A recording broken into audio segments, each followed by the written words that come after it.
ఈ మధ్యకాలంలో భారతదేశ వ్యాప్తంగా ఇంటి నిర్మాణం చేసే ప్రతి ఒక్కరూ ఇంట్లో పెట్టే ప్రతి వస్తువుకి వాస్తు గురించి ఆరా తీయడం, ఎవరో ఒకరిని అడిగి ధ్వజాయం, గజాయం, వృషభాయం, సింహాయం అని ఆయము పేపర్ మీద వేయించుకొని మొదలు పెడుతున్నారు.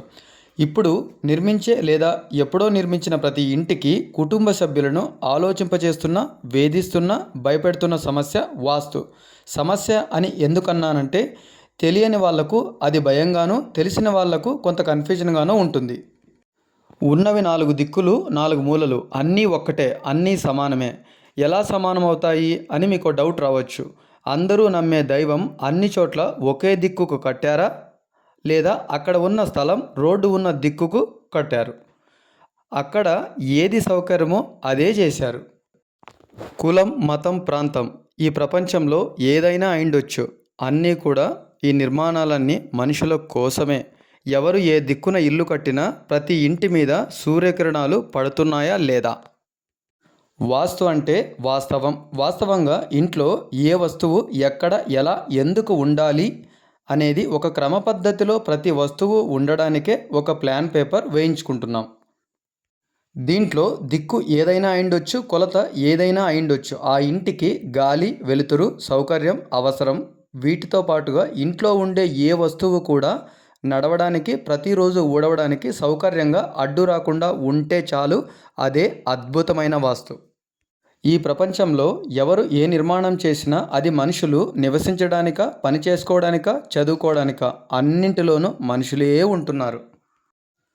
ఇంటి ఆయుష్ అనేది వాడే మెటీరియల్, చేసే నైపుణ్యం, వాడుకునే విధానం, అప్పుడప్పుడు మెయింటెనెన్స్ చేసుకునే విధానం, దీన్ని బట్టి ఆ ఇల్లు నిర్మాణం బలంగా ఉంటుంది. అంతేకాని వాస్తు పుస్తకంలో రాసినట్టు కాదు. అసలు ఇంట్లో మనిషి అవసరాలు ఏముంటాయి? నిలబడి వండుకోవడానికి, కూర్చొని తినడానికి, రాత్రిపూట పడుకోవడానికి, ఉదయాన్నే కాలకృత్యాలు తీర్చుకోవడానికి. కామన్గా ఇదే అవసరం. అందరి కాన్సెప్టు ఇదే. మనిషి అన్నవాళ్ళు ఎవ్వరైనా రోజులో చేసే పనులు ఇవే కదా. మనమంతా ఉదయం లేచిన దగ్గర నుంచి ఉన్న చోటు నుంచి ఇంకో చోటుకు వెళ్ళే పనిచేసి వస్తున్నాం.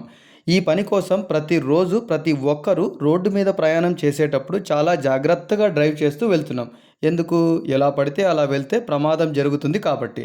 ఈ అప్రమత్తతే ప్రతి రోజువారీ జీవితంలో ఉంటే, ప్రతిదానికి ప్రణాళిక ఉంటే, వాస్తు వల్ల ఇల్లు కట్టినంత మాత్రాన లాభమో నష్టమో, అలాగే వాస్తు ప్రకారం కట్టకపోయినంత మాత్రాన ప్రమాదమో ప్రయోజనమో ఎవ్వరికి, ఏ ఇంటికి అస్సలుండదు.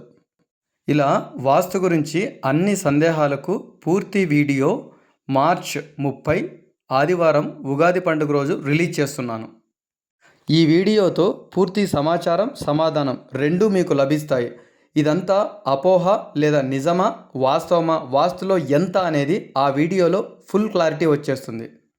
ఈ ప్రపంచంలో చేస్తున్న ప్రతి నిర్మాణము మనుషుల అవసరం కోసమే తప్ప వేరే ఏ ఆలోచన కూడా లేదు.